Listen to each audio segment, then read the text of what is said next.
From the News Channel 5 Network, this is Inside Politics.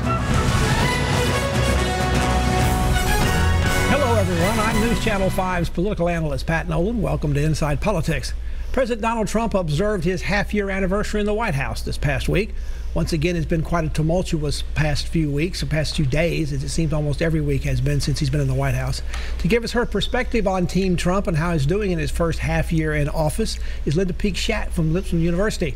Linda went through the first 6 months of the administration with President Jimmy Carter back in 1977. She also spent several years on the Hill as a top aide to the majority leader in the Congress. So she's been through the drill. Linda, thank you for coming back on the show. Thank you for having me. Now, I think it's fair to say that new administration, 6 months is always the toughest time on the job. You're just getting on board. You're just learning what to do, yet expectations are so high for accomplishments. Well, that's right. The first 6 months are important in terms of the opportunity they present to actually set the agenda and get some things done for the new president. But when you're an outsider like Jimmy Carter was and like Donald Trump is, it's hard to get your sea legs, because you are new to Washington, as Jimmy Carter was, and you've defeated some people in your own party, just as Donald Trump did and Jimmy Carter did. And the other thing that's important about that first 6 months, first year, is there are opportunities there that probably don't come up again in your first 4 years of your office. Well, that's right, in particular because the president's party tends to lose seats in the midterm elections. You want to get done in that first year, and in particularly in the first 6 months, some big legislative accomplishments, some big wins that set the stage for kind of moving into the midterms. Now, like President Trump, Jimmy Carter had majorities of his party in both houses, yet he early on, much like President Trump, had some struggles. So how do you overcome that when President Trump, I think, has gotten off to some degree the wrong foot with Congress, particularly with what happened with this health care bill that seems to be languishing up there, and it looked like it was going to be an easy early victory for him. So how does he start turning that around? Well, I think both President Trump and President Carter, to a certain extent, took on Congress. President Trump during the election, and Jimmy Carter when he came into Washington and began to say he was going to do things differently, including one of the famous missteps in the first part of his term was the water projects, where he basically said he was going to not fund some of Congress's favorite pork back home, and the way that it was handled pretty much put him on a bad foot with Congress in those first few months. Now, Congress, the Republican Congress up there right now, has had their problems. They said as a priority they were going to repeal and replace Obamacare ever since it was put on the books. Yet when they had the chance and had a president ready to sign it on the other end of Pennsylvania Avenue, they can't come up with a program that they'll all agree with. So what's been the role for the president of this, and has he been doing his role? He wrote the art of the deal in terms of business, yet when it comes to dealing with it in politics, so far, it's not working.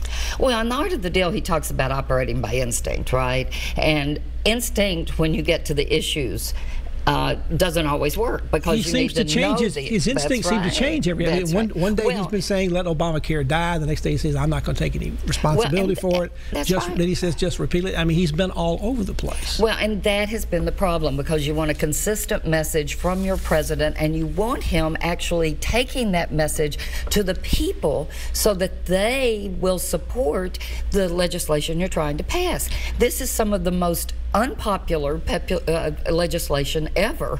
He could have gone more into the country and helped drum up support for it. Has it been a problem that not only, except for the Republicans in Congress, who generally were in favor of getting rid of Obamacare, and except for the president, who was generally in favor of those same things, so there was no other champion for this? Nobody in the public was hearing anything other than negative things about any of these bills that Congress has been looking at. Well, but that's their own fault, because they decided to go into a closed room, develop it, and nobody would own it when they came out. Nobody wanted it to see the light of day.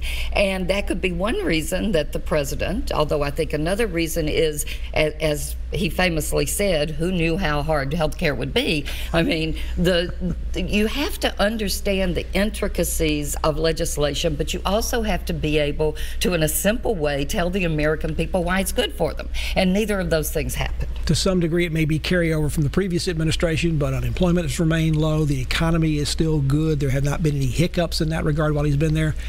President Trump talked a lot when he was a candidate about we're going to be winning, winning, winning. We're going to get sick of winning. So when does he start winning? When does the American people start at least perceive that they're winning? Well, he first needs to focus on some of the big promises he made beyond repeal and replace Obamacare. He's a builder. He could be talking about building with Congress legislation around infrastructure. The Democrats would work with him on that. He needs a big win. He needs to find the place where he can have that. I think infrastructure happens to be one. Maybe also tax reform, maybe also the changes in the budget, although those are already very controversial. Right. And most presidents, when they make their budgets up, know that what they're going to propose is not what's going to come out. Well, and I've gone through a couple of tax reform bills, and they are very hard to explain to the public. So if I were him, I think infrastructure would be the next thing. Let me put on your time from being down on Capitol Hill. When you're dealing with this sort of thing, with sort of what has been the wreckage that's left up on Capitol Hill from all this health care debate, with the Republicans having a pretty narrow majority, particularly in the Senate, is that going to continue to haunt no matter what the Congress or the president try to do going forward? I mean, there look to be some real wounds that are going to have to take some time to heal. Well, I think back to the Panama Canal treaties and how Jimmy Carter had to work with Howard Baker, the Republican leader, more than he worked with his own Democratic leader, Robert Byrd, in order to get those passed. And why was that? Because the Democratic caucus was so divided. And that's what we have right now with the Republicans. They are divided. I would suggest that at some point Donald Trump needs to reach out to Schumer, even on something like the health care bill, and see what they might be able to do together. Would Senator Schumer be a little caught off guard? I mean, they have been so adversarial with each other that an olive branch would not be expected. It all depends if the Republicans come to the belief and the understanding that you can start with what we have with Obamacare, work with the Democrats, and fix it.